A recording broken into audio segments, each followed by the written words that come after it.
Astaghfirullahaladzim. Sorry ya Sayyidi Rasul. Assalamualaikum warahmatullahi wabarakatuh. Alhamdulillahilladzi bini'matihi tatimmu shalihat wa bidzikri asma'i awliyaihi tatanazzalu al-barakat. Asyhadu an la ilaha illallah, asyhadu anna Muhammadan abduhu wa rasuluh. Allahumma salli ala sayyidina Muhammad.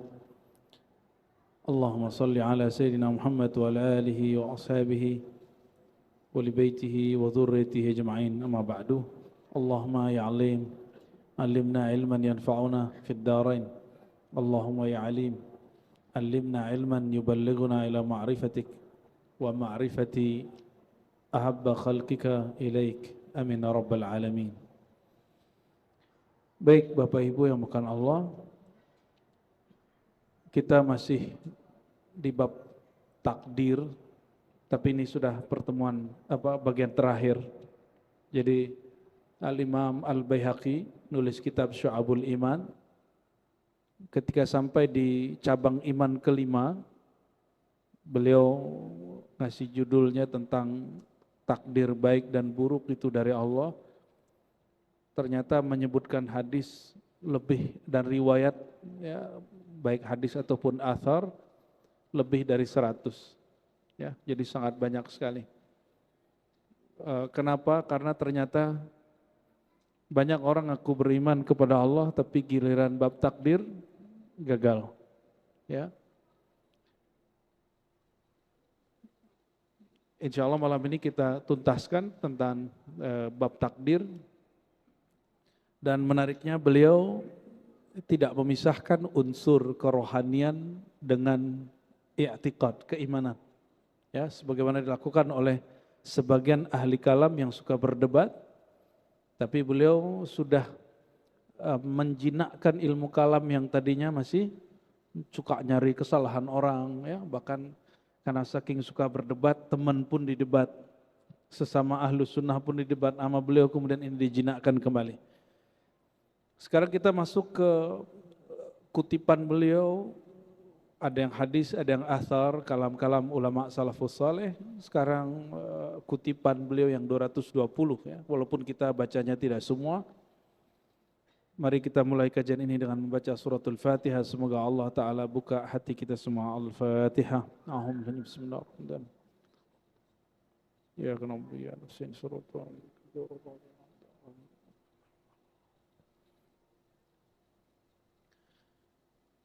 وبالله قال حدثنا أخبرنا أبو عبد الله الحافظ قال حدثنا جعفر بن محمد بن سير قال سمعت أبا العباس بن عطاء. Beliau mengutip kalam seorang ulama salafus saleh bernama Abul Abbas Ibnu Atha.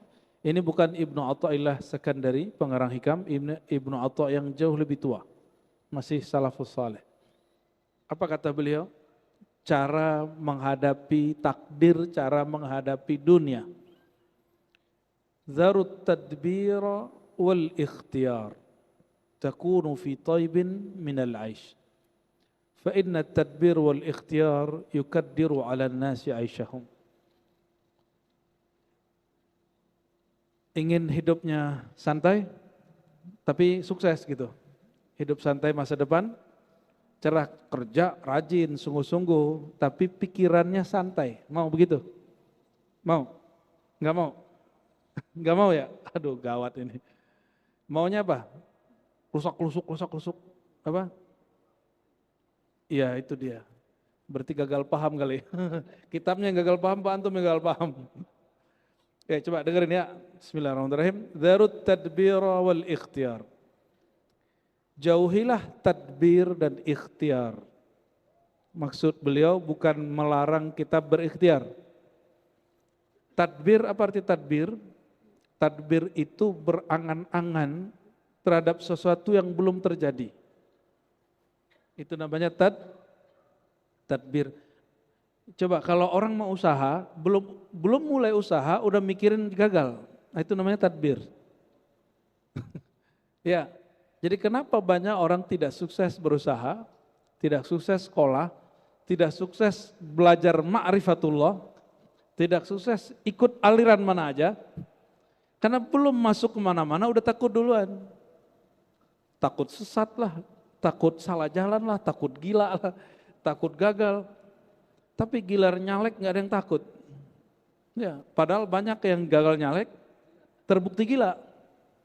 Betul nggak? Orang belajar zikir jarang loh yang gila. Yang belajar zikir gila itu memang basicnya sudah gila. Emang orang gila terus belajar zikir ya tambah mabuk.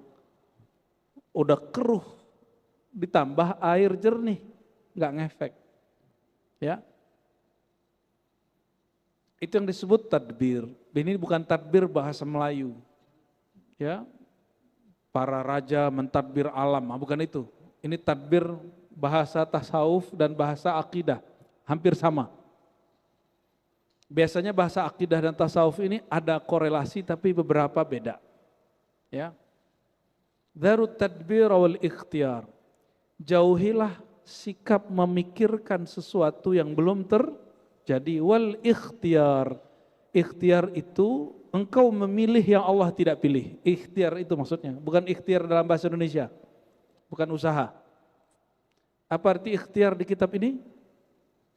Memilih sesuatu yang Allah tidak pilih. Sering begitu enggak? Allah menakdirkan kita apa? Sudah terjadi, tapi kita protes, ya Allah kok begini? Nah, indikator kita ini suka tidak memilih yang Allah pilih. Apa yang kita lakukan? Sering ngomong, loh kok begini? Kan saya sudah baik, kan aku sudah doa, kan aku sudah usaha. Kenapa masih begini? Ini orang namanya mengambil memilih keinginannya tapi tidak takluk kepada keinginan Allah SWT. Kalau orang begini bersih, jauh dari tadbir ikhtiar, kira-kira orang Islam, orang beriman, mereka akan rajin berdagang nggak? Mereka akan rajin research, ya? Kenapa? Dia nggak takut sesat. Karena research pembahasan itu orang bisa keliru. Orang nggak akan berhenti belajar ilmu kemakrifatan.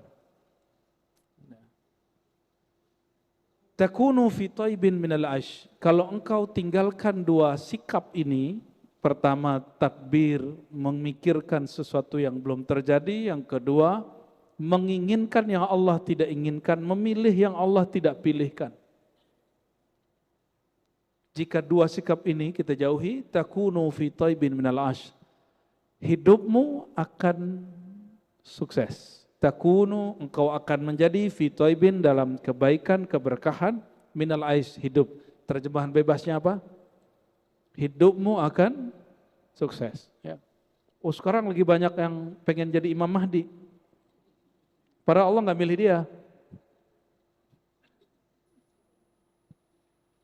Ya, kita sering dapat surat, soalnya surat cinta dari Imam Mahdi. Canda-canda teman-teman tuh para mu'alim, kita buat reuni Imam Mahdi yuk katanya. Enggak tahu. Lo kan ngirim surat, ini ada yang dari sini, dari situ. Kalau saya kumpulin sudah hampir 30 surat. Hampir 30 surat yang ngaku dialah Imam Mahdi yang kamu tunggu, wahai Ar-Razi. Waduh, saya bingung juga tuh ya. Ini kalau dikumpulin kan mereka bingung tuh sesama Imam Mahdi, Pak. Kan seru ntar kalau ada begitu ya. Biar mereka nonton yang beginian. Ya. Emang dia doang yang ngalamin itu ya.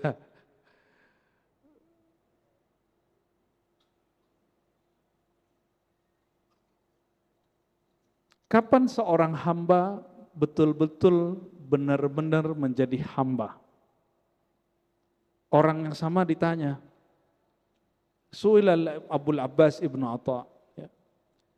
Ibnu Atha ini ditanya, posisi apa atau konsep kayak gimana seorang hamba dia menjadi benar-benar hamba?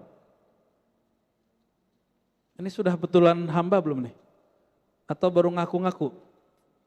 Orang ngaku hamba dengan beneran hamba beda enggak?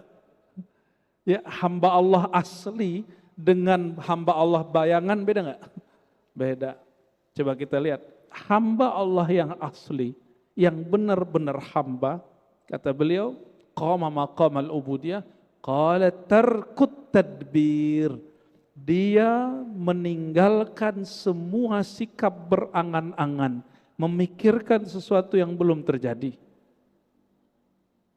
Ya, nanti kalau begini gimana, begini gimana? Apa bedanya tarku tadbir dengan belajar ilmu akhir zaman? Beda loh ya. Belajar ilmu akhir zaman semuanya berdasarkan wahyu dan ilham.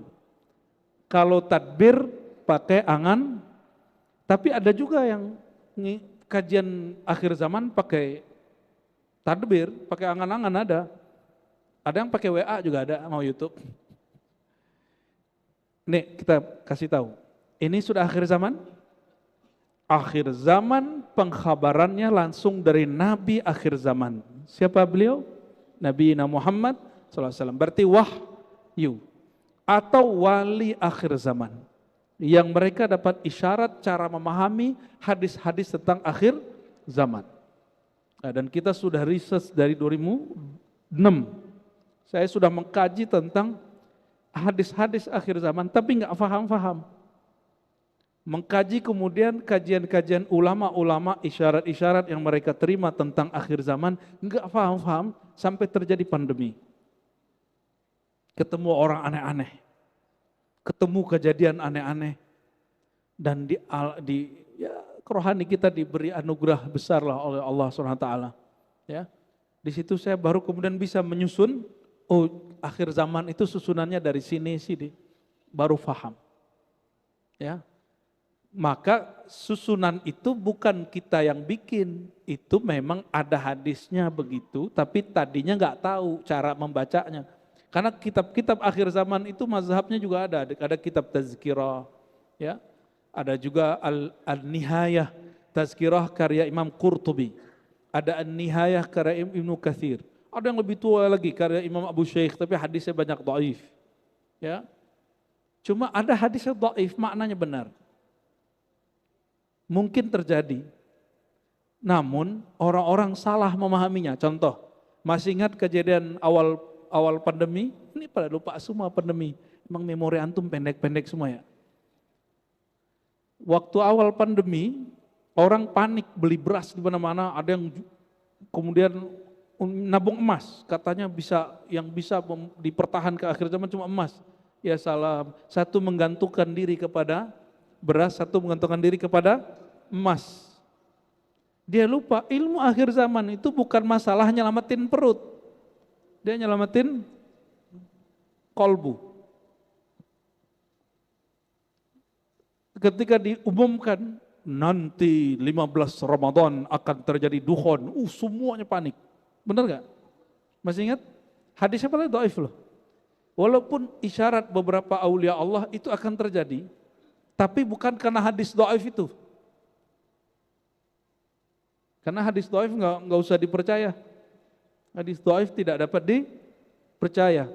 Hadis dhaif dia hanya boleh dipakai dalam bab motivasi dan amal-amal kecil, amal-amal soleh. Dalam hukum dan akidah tidak boleh dipakai. Ya, ini perhatiin. Maka beliau dikutip dulu ayatnya, lalu hadis-hadisnya, lalu kalam-kalam ulama yang mendukung. Jadi ditaruh kalam ulama itu belakangan oleh Imam Al-Baihaqi. Seperti kalam Ibnu Atha Abul Abbas. Jadi jangan sampai antum ngaji akhir zaman yang main angan-angan. Dan ciri-ciri orang ngaji akhir zaman, dia pakai angan-angan, maka dia gelisah. Banyak takutnya, banyak cemasnya. Tapi kalau ngaji akhir zamannya pakai rohani, inilah yang disebut Abul Abbas Ibnu Atha. Kalau engkau ingin imanmu benar, hidupmu bahagia, zarut tadbira. Tinggalkan mengangan-angankan, memikirkan sesuatu yang belum terjadi. Ya, Dajjal keluar, udah keluar belum? Belum. Emang dia sudah ada, berarti Mahdinya udah ada juga dong. Tapi dia sudah muncul belum? Wallahu a'lam, kan antum nggak tahu, kita juga nggak tahu persis. Secara persisnya ada yang tahu nggak? Oh kecuali ngirim surat tuh kayaknya udah ada ya. Allahumma sholli ala Muhammad.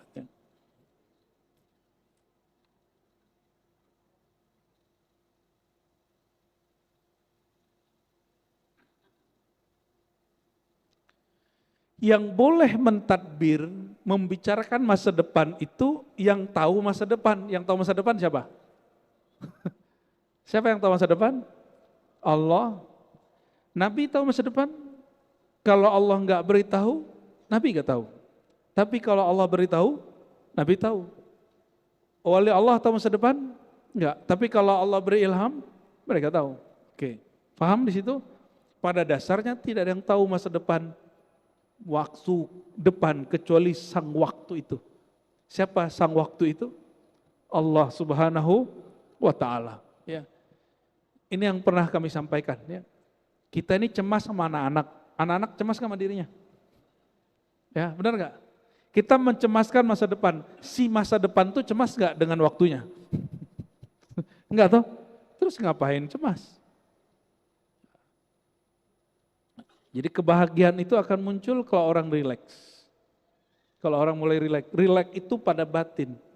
Maka belajar akhir zaman mesti dengan rohani, bukan hanya dengan angan-angan.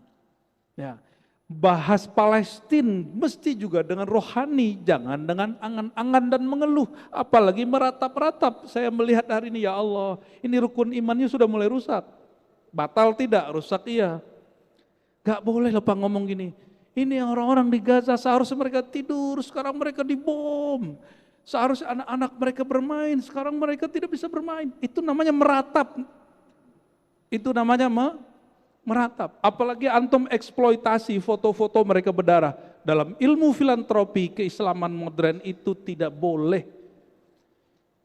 Berita-berita itu sudah cukup. Kalau kita mau donasi, buat bikin donasi, bikin aja. Saya mendukung kok. Ya, tapi jangan jual kependeritaan orang. Karena pasti antum dapat berapa tuh? 1/8 toh? 1/8 tuh gede loh Pak. Orang yang ngumpulin itu, kalau dia ngikutin sistem, itu ada jatahnya. Tapi kalau dia nggak ngikutin sistem, dia main ambil-ambil sembarangan. Ya, ada ilmunya itu. Ya, kita juga lama di dunia filantropi, di lembaga zakat yang sahih saya juga ikut lah. Ya, kita mengerti lah, ini kemana perginya. Kita pernah kirim kemana nggak nyampe, ada yang nggak nyampe sini, geser ke sini, ngerti lah kita itu. Ya, di zaman orang-orang belum bicara Palestina, kita sudah bicara Palestina. Jadi kalau antum bicara Palestina, jangan menjual penderitaan mereka. Sebut saja, perjuangan kita suci, kita ingin merebut atau membantu saudara kita di tanah suci. Udah, gak usah kemudian aneh-aneh. Gak usah kemudian buat pentas seni, meratapi nasib anak-anak Gaza, gak usah. Itu menolak takdir. Itu menolak takdir. Sampaikan kepada semua orang yang katanya ingin memperjuangkan Palestina, Gaza, Sudan, semuanya. Ya, Imam Nawawi Al-Bantani, Syekh Nawawi Al-Bantani dalam kitabnya menyebutkan itu. Ya, ketika ada orang meratapi, seharusnya mereka hari ini tertidur, tapi mereka tidak bisa tidur. Harusnya mereka hari ini bisa sekolah, mereka tidak bisa sekolah. Itu dikatakan dan ditegur dan dinukil oleh Syekh Nawawi Al-Bantani dalam kitab Aqidah. Pertanda engkau tidak beriman kepada takdir. Ya. Saya mau tanya, kejadian di Sudan hari ini, di Yaman hari ini, di Iran hari ini, di Gaza, semua wilayah, itu izin Allah atau bukan? Izin Allah. Karena itu izin Allah, berarti kehendak, jangan meratap. Sepakat? Jadi antum buat donasi di sini kita dukung 100%, kalau perlu 1000% kita dukung. Ya, tapi jangan meratap, jangan jual penderitaan orang. Ya. Jadi nanti Bapak nih kalau bikin di sini ada pengumpulan zakat. Ya, nggak usah kemudian tampilin bahwa orang yang akan ditasarrufkan zakat kepadanya, disampaikan zakat kepadanya itu orang-orang yang buntung-buntung gitu ya, kepalanya pecah-pecah, nggak usah ditampilin. Sebutkan saja ini untuk para duafa, masakin, orang-orang yang sakit, orang-orang yang gitu aja. Ya, sebutkan data-datanya. Itu cukup. Ya, waktu dulu kami mencoba mengeksploitasi itu, ditegur oleh guru-guru besar kami. Ya, itu nggak boleh. Itu bagian dari meratap. Bagian dari meratap. Meratap haram atau halal? Haram, sepakat? Ya, jadi meratap tuh kita nggak mukul-mukul muka doang. Nggak hanya ya, ente buat nih pentas penderitaan anak-anak Gaza. Terus buat itu menangis-nangis. Itu namanya meratap. Tidak dianjurkan, bahkan diharamkan, nggak boleh. Ya, perjuangan kita jadi tidak suci lagi. Perjuangan kita berarti dengan emosi, bukan dengan rohani. Beda toh? Ya, beda perjuangan dan emosi dengan rohani. Ya, antum kan mau nyoblos pemilih baru nih, gubernur. Jangan pakai emosi, pakai rohani. Maka Nabi SAW mengatakan, jika hamma ahadukum, kalau kamu ada masalah, sholat 2 rakaat. Sholat itu kepala di bawah, bukan di atas. Berarti jangan hanya pakai angan-angan. Ya, kok jadi kemana-mana ya? Ya, tapi emang begini. Karena banyak orang hari ini gelisah setiap kali baca, dengar berita tentang Sudan, Gaza, Yaman. Ini apa nih? Ini bagaimana nih? Kok Islam begini ya? Gitu. Belum lagi debat nasab. Ya, lucu-lucu. Ada yang putus asa dengan semua debat nasab. Apa kata mereka? Kami sudah capek dengan debat semua ustadz. Kapan ustadz ini bikin mobil? Astagfirullah. Ini orang salah pertanyaan. Kalau dia nanya bikin mobil, jangan ke ustadz. Ustadz itu guru orang yang bikin mobil. Kalau mobilnya nanti gak diproduksi biar gak stres gitu ya. Allahumma sholli ala sayyidina Muhammad. Siap untuk tidak memikirkan yang belum terjadi? Mempersiapkan yang belum terjadi boleh. Ayatnya jelas. Ya. Wal tanzur nafsum ma qaddamat lighat. Maka seseorang bersiaplah terhadap apa yang terjadi besok. Apa persiapannya? Kalau zahir, zahir, batin, batin. Kalau masa depan, Allah suruh kita persiapkan dengan batin. Kalau urusan makan ya kita nabung. Maka Nabi itu, Bapak Ibu, jangan dikira Nabi nggak nabung ya. Nabi itu menabung gandum untuk setahun beliau, keluarganya dan 9 istrinya. Tapi baru mungkin belum nyampe setengah tahun, 3 bulan sudah habis. Kenapa? Bagi-bagi. Setiap orang datang Nabi bagi, seorang datang Nabi bagi. Ada yang begitu gak? Dan Nabi gak pernah pikirin. Itu yang disebut beliau itu ar-rih al-mursalah. Beliau itu seperti angin yang bebas, masuk, pergi begitu aja. Ada yang rezekinya begitu gak? Masuk, pergi. Ada yang rezekinya begitu? Itu bukan orang miskin, itu orang paling kaya se-alam semesta. Menurut antum yang lebih kaya Nabi Muhammad atau Nabi Sulaiman? Mana yang lebih kaya? Udah bener ini ngajinya udah. Ya. Nabi Sulaiman hanya Nabi Bani dapat izin menguasai angin, bicara segala macam dengan hewan-hewan. Kalau Nabi Muhammad SAW bicara bahkan naik ke aras, menembus langit, semuanya. Apa kata beliau? Itu kunci surga sama gua. Itu orang paling kaya se-alam semesta. Ya, maka beliau yang terakhir masuk surga. Bukan karena beliau kaya, tapi karena beliau menyelamatkan orang yang merasa kaya. Allahumma sholli ala sayyidina Muhammad. Semoga kita termasuk orang yang diselamatkan baginda Nabi Muhammad SAW. Masih takut kaya? Antum miskin ngeluh, mending kaya bersyukur. Ya. Maka beliau mengatakan Ibnu Atha Abul Abbas, la tahullu ya. As-salamatu hatta takuna fi tadbir ka ahlil kubur.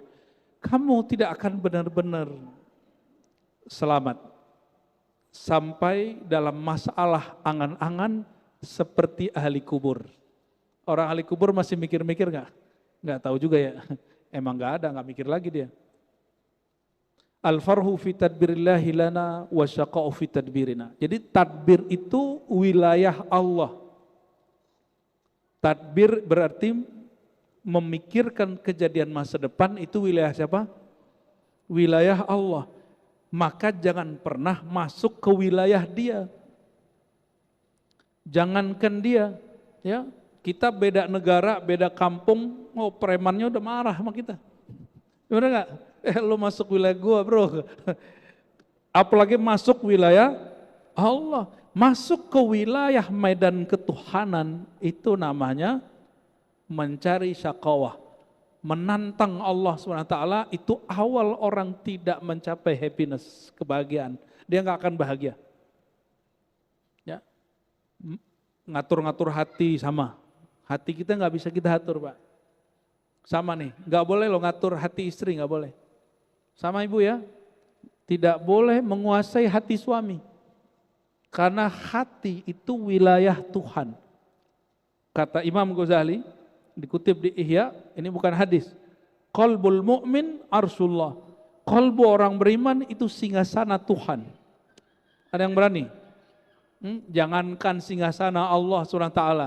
Istana presiden aja meriam begitu depannya. Macam-macam orang langsung iya. Pengawal-pengawalnya. Apalagi tentara-tentara Allah Subhanahu wa ta'ala. Jadi mulai paham cara memahami takdir? Takdir itu dijalani, lalu dicoba, bukan diangan-angankan. Dijalani, dicoba. Ikhtiarnya bukan ikhtiar dalam pemahaman yang di kitab ini, tapi ikhtiar itu maksudnya beristikharah kepada Allah, lalu lakukan apa yang kita sanggup. Itu ikhtiar yang dimaksud. Bukan kemudian memilih yang Allah tidak pilih. Itu lain. Ada yang tahu takdirnya enggak? Ada yang tahu takdir kekayaannya? Boleh jadi kita punya takdir 10, tapi kita ngambil cuma 3. Benar enggak?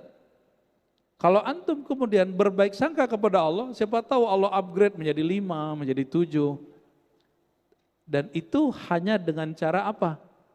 Lakukan apa yang kita bisa semampunya dan semaksimalnya. Jangan berlindung dengan takdir padahal malas. Ada yang begitu? Ya, padahal malas. Tapi dia berlindung lewat sepertinya sudah takdir aneh-aneh hidup begini. Allahumma salli ala sayyidina Muhammad. Lalu ada imam salafus soleh bernama Sahal. Ya. Apa kata beliau? Al-balwa minallah ala wijhain. Bala itu tidak hanya buruk. Bala itu ada 2. Ada bala rahmat, ada bala uqubah. Uqubah akibat, buruk. Jadi akibat itu bukan bahasa Indonesia lah ya. Kita ini banyak utang sama bahasa Quran.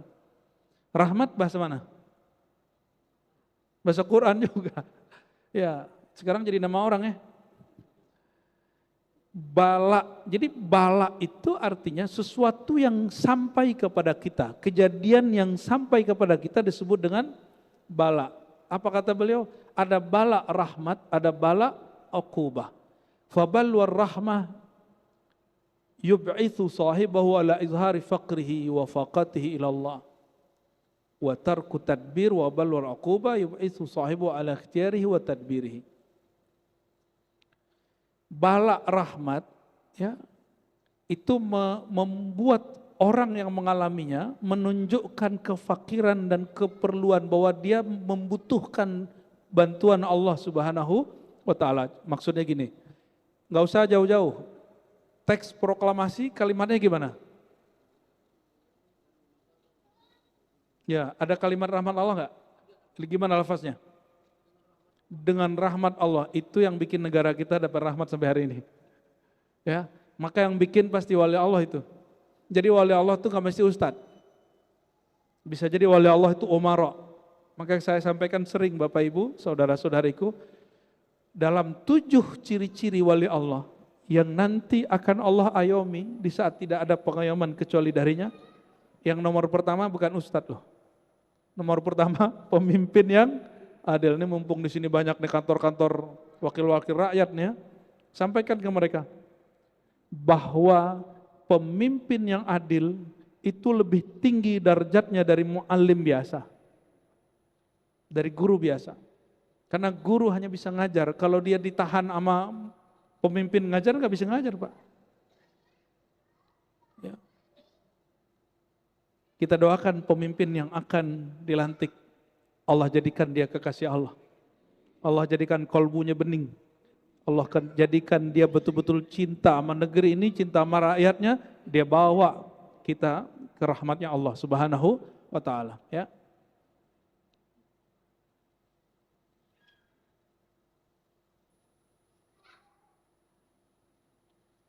Ada Imam Syaqiq Al-Balkhi. Syaqiq Al-Balkhi ini dinukil di sini pernah memberi wasiat kepada murid-muridnya, ya fakir, wahai muridku. Dulu santri itu dipanggil fakir, Pak. Maka sekarang menjadi istilah dalam ceramah para ustadz, al-fakir, gitu kan. Ya, berarti dia merasa saya seorang santri gitu, yang memerlukan perhatian Allah dan bimbingan guru-guru. Itu artinya al-fakir. Wahai fakir, wahai para murid, la tashtagil wa la tut'ib fi talabil ghina. Jangan terlalu berangan-angan mencari kekayaan. Kerja aja. Tapi jangan pakai angan, pakai perencanaan boleh, angan nggak boleh. Apa beda rencana sama angan-angan? Rencana itu planningnya ada, planning 1, planning 2, planning 3 gitu. Dan orang yang terarah. Kalau angan-angan, acak. Ya, udah merasa sukses sebelum waktunya, itu angan-angan. Atau sudah merasa gagal sebelum terjadi, itu juga angan-angan. Mohon maaf, ini kita perlu malu dengan saudara sebangsa kita yang keturunan China. Ya, mereka kenapa bisa menguasai perniagaan, bisnis? Coba properti, mereka punya. Karena mereka ngambil ilmu ini, padahal harusnya itu orang yang ngaku Islam harus ngambil itu. Jangan-jangan mereka lebih Islami dari kita, Pak. Bagi mereka kalau belum tahu gagal, maju aja dulu, ya kan? Kan belum tahu, masa depan kan masih belum jelas. Ya, begitu mereka sangat kuat. Lalu dikatakan oleh beliau, فَإِنَّهُ إِذَا قَسَّمَ لَكَ الْفَقْرَ لَتَكُنْ غَنِيًّا. Orang yang Allah tidak pernah bagi nikmat kaya kepada dia nggak akan pernah kaya. Maksudnya apa? Kaya itu takdir. Tapi takdir itu dari 1 sampai 10 kita diberi hak oleh Allah untuk memilih. Baik caranya, hak atau cara yang batil. Dari 10 nih orang kaya, jadi dia data aja 1 sampai 10, dia bisa saja dengan cara yang halal, atau bisa saja dengan cara yang haram. Bisa dengan cara yang baik, bisa dengan cara tidak baik, bisa dengan cara zalim, bisa dengan cara tidak zalim, bisa dengan cara jujur, bisa dengan cara korupsi. Ya. Tapi karena sistem negeri kita ini agak ambigu, ya, orang nggak korupsi tapi terjebaknya di kolusi, orang nggak kolusi terjebaknya di nepotisme.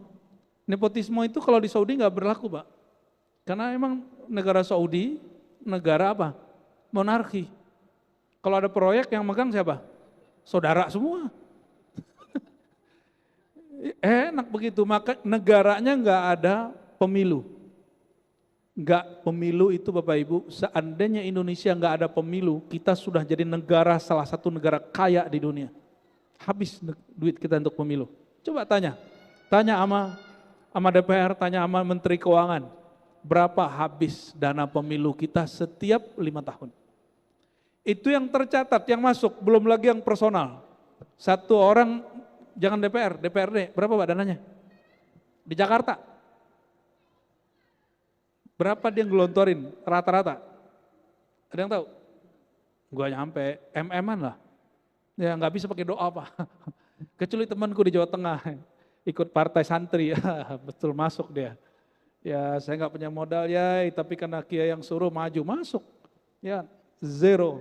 Ada tuh partai begitu. Tapi kita nggak tahu sampai kapan partai itu akan begitu. Oke. Lalu lawan dari tadbir, lawan dari memilih sesuatu yang tidak dipilih Allah, apa lawannya? Yang kita sudah bahas sebelumnya itu ridha. Ya. Abul Abbas Ibnu Atha, ya, lagi-lagi Imam Salafus Saleh ini dinukil, kata beliau, ar-ridha tarkul khilaf 'ala Allah fima yujrihi al-'abd. Kapan seorang itu disebut ridha? kalau dia tidak menentang keinginan Allah. Allah maunya kamu begini, terima aja gitu. Tapi jangan kemudian belum ngapa-ngapain udah terima. Itu namanya pemalas. Beda ya. Kapan seseorang tahu usaha dia, kemampuan dia itu batasnya A? Kapan dia tahu? Dia duduk aja atau dia coba? Coba. Antum ngomong, kayaknya takdirku begini. Itu setelah mencoba atau sebelum mencoba?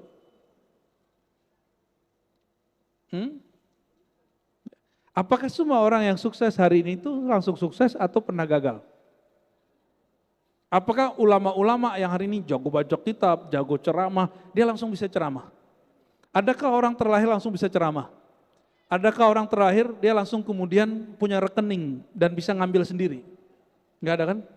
Kalau dia punya warisan ya, tapi punya rekening langsung kan enggak? Karena masa depan itu ada dua. Jadi angan-angan itu cara menanggapi masa depan dengan negatif, berusaha dan mencoba itu cara menanggapinya dengan cara yang positif, ya. Itu dalam bab dunia, Pak, dalam bab kerohanian, ya. Jangan belajar sama ustadz itu nanti kamu gila. Nah, itu namanya salah satu tadbir itu, ya. Akhirnya ilmu antum cetak segitu aja dari dulu, ya. Baik, azan dulu tafadhal. Ada imam namanya Ibnul Faraji menyebutkan indikator orang sudah ridho. Apa ciri-ciri antum sudah ridho? Sudah ridho belum hari ini? Sudah ridho belum jadi orang Indonesia? Sudah ridho belum dengan pemimpin yang berlalu dan yang akan datang? Takdirnya loh, bukan nama orangnya, itu terserah antum lah itu.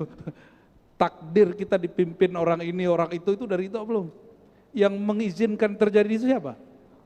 Bukan berarti kemudian kita jadi tidak kritis, bukan, itu lain cerita, ya. Karena kalau antum suka ngeluh, ya, jalan lobang, salah dia, ya kan. Apalagi banjir, salah dia gitu.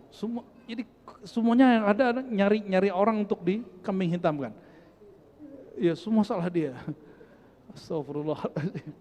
Semua salahmu gitu. Apa kata Imam Ibnul Faraji? Ridha itu indikatornya 3. 1, engkau tidak mempunyai pilihan kecuali yang Allah pilihkan kepadamu. Tarkul ikhtiar. Yang kedua, sururul qalbi bimurril qada. Hatimu bahagia dengan semua takdir yang terjadi, yang berlalu. Berarti beliau dihajar yang pertama jangan bangun angan-angan masa depan. Kalau yang sudah berlalu, hatinya bahagia.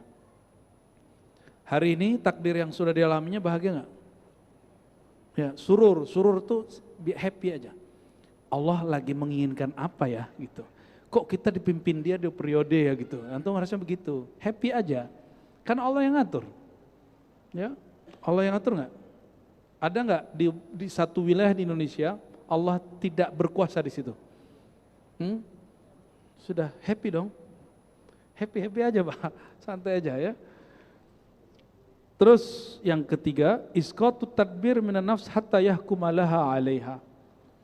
Ya, menghilangkan angan-angan dari jiwa hatta yahkumalaha 'alaiha, sehingga dia dapat menguasai jiwa, bukan kemudian malah jadi petaka baginya.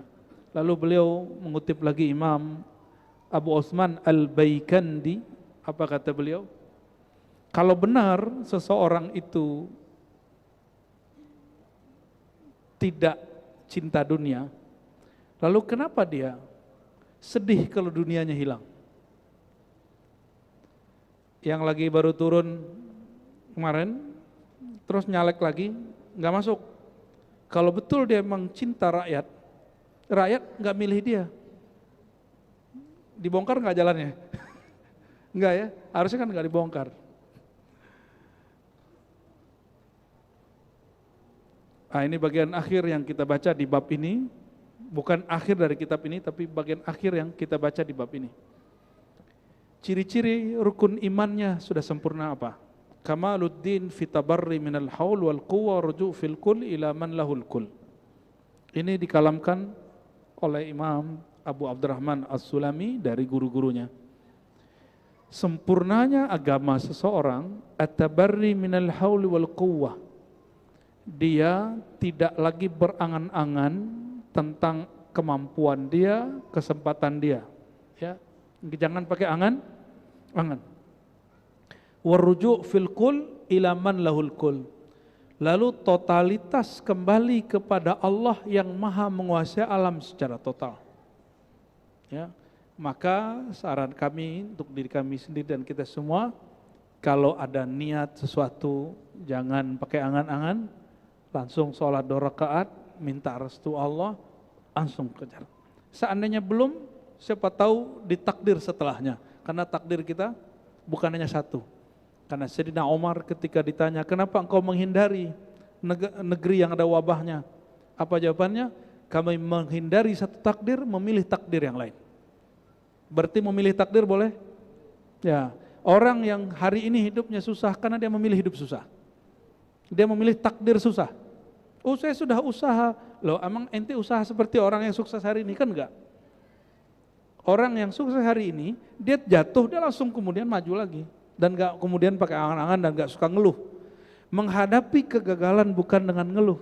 Menghadapi kegagalan itu dengan coba lagi. Ya. Kuliah, terus nilai enggak dapat, cara menghadapinya tinggalkan kuliah atau masuk kelas lagi. Masuk kelas lagi. Sampai nilainya B atau A, baru masuk. Kira-kira seperti itu ilustrasi ringannya. Semoga Allah Ta'ala berkahi kehadiran kita malam ini. Ada tanya jawab? Oke, fadal. Oke.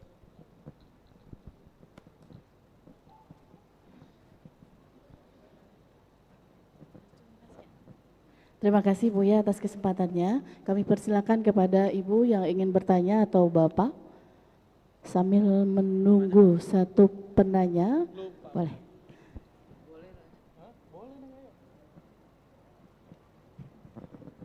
Bismillahirrahmanirrahim.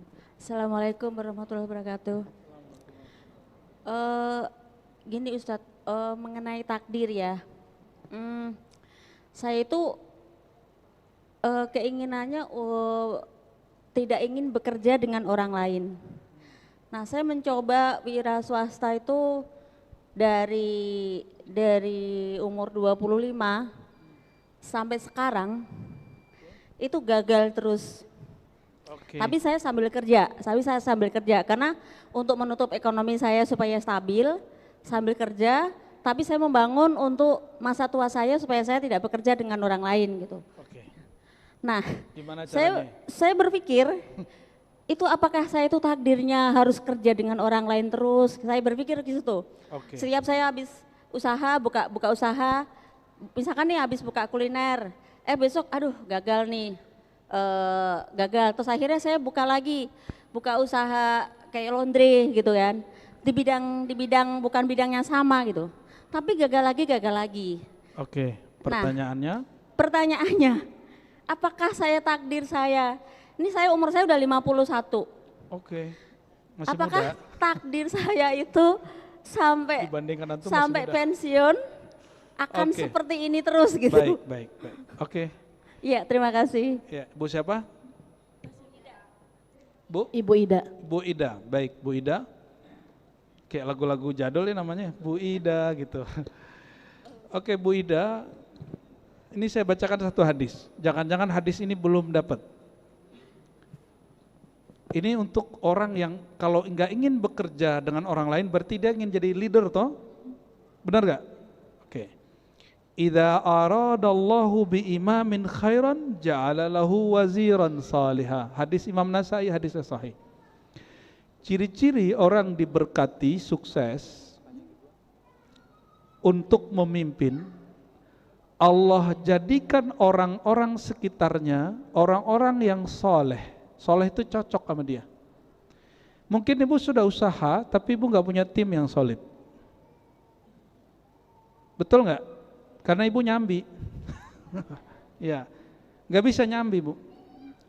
Coba tanya semua orang yang sukses hari ini, walaupun dia cuma jualan pisang goreng, tapi kemudian banyak cabangnya, atau punya rumah makan Padang yang tadinya kecil sekarang jadi besar. Emang makan apa sederhana itu langsung gede. Dulu emang sederhana, sekarang sederhananya pakai pajak. Ya Allah berkahi karena dia totally, dia nggak nyambi. Ada lagi yang baru tuh, nasi kapau tuh, Pangeran Mudo tuh. Ya, dulu katanya usahanya nggak begitu, usahanya buat sepatu apa gitu. Apa aja dicoba. Tapi baru 3 atau 5 tahun ini sukses. Punya cabang di Pondok Indah segala macam. Saya waktu makan disuruh traktir sama beliau. Lah yang punya naktir alhamdulillah nggak jadi bayar, Pak.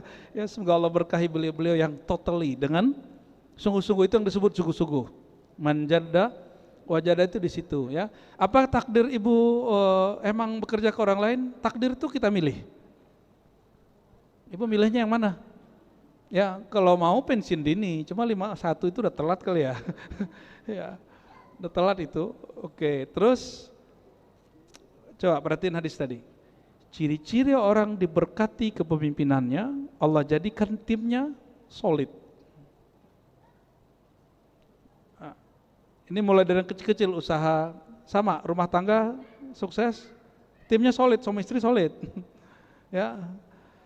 Apalagi yang paling penting karena sebentar lagi akan ada pelantikan, kita doakan presiden dan semua menteri-menterinya, presiden dan semua wakil-wakil rakyat, semua gubernur-gubernur, wali kota, bupati, mereka orang yang solid. Amin.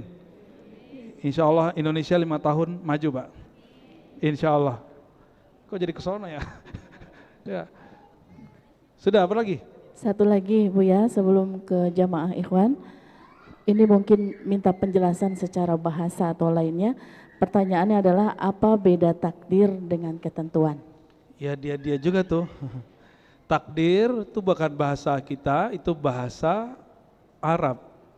Dari kata qaddara yuqaddiru takdiran. Fa'ala yufa'ilu taf'ilan, artinya Allah yang memberikan kadar. Jadi kata kadar udah jadi bahasa Indonesia kadar. Kadar itu jadi bahasa kitanya kadar. Kadar itu artinya apa? Ukuran atau ketentuan. Antum sebenarnya dapat hak 1 gelas ini, cuma waktu minum baru minum separuh udah berhenti. Padahal dan setelah ini segelas masih boleh diisi nggak? Masih bisa diisi, gitu. Kira-kira begitu ilustrasi sederhananya. Wallahu alam bis-shawab. Jadi takdir, ketentuan itu sama. Baik. Bismillahirrahmanirrahim. Sebentar. Yang tahu ketentuan kita apa Allah? Ya. Berarti jangan urus wilayah Allah, wilayah orangnya nggak boleh. Ya, lanjut Pak. Makasih Ustaz. Kopiahnya kopi atas Afghanistan kesempatan. ini. Taliban ini. Taliban ini Ustaz. Ya, fadal. Bismillahirrahmanirrahim. Assalamualaikum warahmatullahi wabarakatuh. Assalamualaikum. Ustaz mohon pencerahannya. Karena saya pernah dengar juga suatu ayat yang mengatakan Allah itu tidak akan merubah nasib seseorang, kaum atau negara sebelum mereka merubahnya Ustaz ya. Oke. Tadi dengan takdir kata Ustaz itu bisa dengan cara halal dan haram gitu ya Ustaz ya. Betul. Kita lihat ini saudara-saudara kita yang tadi Ustaz bilang yang kayak sipit gitu. Mereka itu kan caranya licik gitu Ustaz. Mohon pencerahannya. Assalamualaikum warahmatullahi wabarakatuh. Ada yang licik, ada yang tidak licik. Kalau masalah licik gak licik itu bukan masalah karena mata dia sipit, tapi karena dia memilih kelicikan. Mau dia nggak sipit, mau dia nggak sipit, kita kenal kok beberapa pengusaha yang licik tapi matanya nggak sipit. Ya, jadi tapi kita kan nggak boleh rasis. Melibatkan bara yang lain-lain gitu Ustaz. Mungkin sistemnya yang membuat mereka begitu. Ya, jangan dikira di masa Rasulullah nggak ada korupsi loh. Jangan dikira di masa sahabat mulia nggak ada korupsi. Imam At-Tabari nulis kitab Tarikh Tabari, sahabat-sahabat Rasul itu ada beberapa yang diadili karena tersangka, ya, terdakwah, terbukti. Ada yang kemudian Sayyidina Umar menyangkakan suatu ke Abu Hurairah, lalu kemudian dia mencabut kembali. Abu Hurairah itu Bapak seorang gubernur di Bahrain, lalu kemudian dia punya usaha sendiri, usaha ternak. Jangan bayangin ternaknya cuma 40, enggak, ini ribuan. Jadi ternaknya 10.000 gitu. Punya kambing 10.000 itu orang kaya apa orang miskin? Punya onta 12.000 gitu. Abu Hurairah itu berhasil bangun PT-nya sendiri kalau sekarang itu ya. Ada laporan, biasa tukang laporan kan selalu ada. Itu Sayyidina Abu Hurairah dicabut dari kepemimpinannya, dimakzulkan, dan semua hartanya disita. Oleh siapa? Oleh Umar. Tapi setelah beberapa bulan penyelidikan nggak terbukti dia korupsi. Apa kata Umar? Abu Hurairah, mohon maaf kalau engkau berkenan engkau jadi gubernur lagi. Kata Sayyidina Abu Hurairah, ogah. Nanti aneh kaya lagi, ente ambil lagi duit aneh katanya. Ente tuduh lagi aneh jadi koruptor. Ya, semoga orang-orang yang tersangka hari ini tidak terbukti dia tersangka. Amin. Ya, semoga mereka emang orang baik tapi terjebak sistem, tapi Allah selamatkan kembali. Amin ya rabbal alamin ya. Udah cukup ya? Makasih Ustaz. Ya, barangkali itu Bapak Ibu, semoga kita yang berhadir diridhai Allah dan menjadi orang yang ridha kepada takdir Allah dan siap-siap menjadi orang bahagia. Amin ya rabbal alamin. Allahumma rahmanir rahim ya karim. Allahumma inna nas'uka ridhaka waj'alna minar radiyah wal mardiyah. Ya Allah, kami memohon kepada Engkau dua sifat ya Allah, sifat meridai Engkau dan diridai oleh Engkau. Allahumma ja'al anfusana mutmainnatan. Ya Allah, jadikan jiwa kami jiwa yang tenang, jadikan kolbu kami kolbu yang sakinah, jadikan sir kami penuh rahasia kemakrifatan, jadikan ruh kami penuh dengan cinta kepada Engkau, dan wafatkan kami ya Allah dalam syariat Nabi Muhammad SAW. Hidupkan kami dalam mencintai Nabi Muhammad SAW, dan jadikan kami para hamba-hamba Allah ini bersaudara, dan kikislah kebencian dari kolbu kami. Dan ya Allah, sebentar lagi kami akan mendapatkan pemimpin yang baru. Ya Allah, takdirkanlah pimpinannya diridai oleh Engkau ya Allah. Jadikan orang-orang sekelilingnya orang-orang yang Engkau ridai ya Allah. Dan jadikan negeri kami negeri yang Engkau ridai, negeri yang baldatun thayyibah, negeri yang penuh keberkahan dan Engkau mengampuninya. Allahumma ya Rahman Rahim irhamna waghfirna wa salli ala sayyidina Muhammad. Rabbana atina fid dunya hasanah wa fil akhirati hasanah wa qina adzabannar. Walhamdulillah rabbil alamin. Assalamualaikum warahmatullahi wabarakatuh.